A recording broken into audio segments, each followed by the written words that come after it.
Good morning friends, আশা করি তোমরা সকলে ভালো আছো আর আমিও ভালো আছি।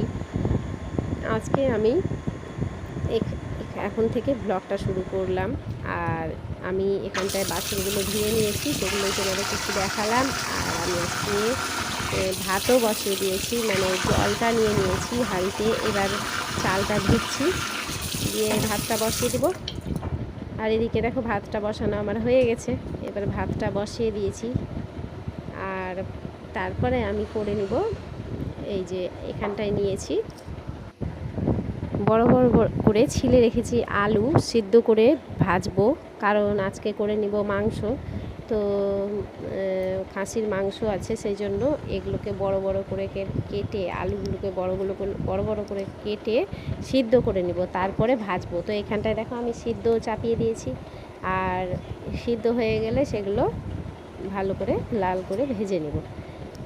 সেই জন্য আগে থেকে সিদ্ধ না করলে এই বড় বড় আলুগুলো তো আর সিদ্ধ হয় না, সেই জন্য। আর এই যে এখানটা নিয়েছি টমেটোগুলো আমি কুচিয়ে নিব।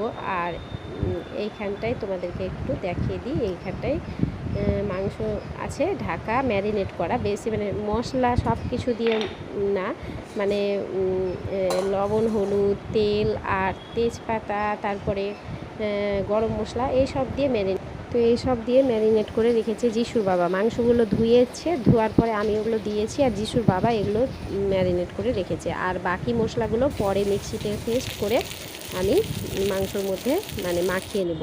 তো এখানটায় দেখো আমি আলুগুলো তো দেখলেই ভেজে নিলাম, সিদ্ধ হয়ে গেছে, ভেজে নিলাম। তারপরে এই যে মিক্সিটা রেডি করছি, এখানটায় পেস্ট করব মশলাগুলো দিয়ে। মশলাগুলো পেস্ট করার পর তারপরে একবারে মাংসটা রান্না করে দেব।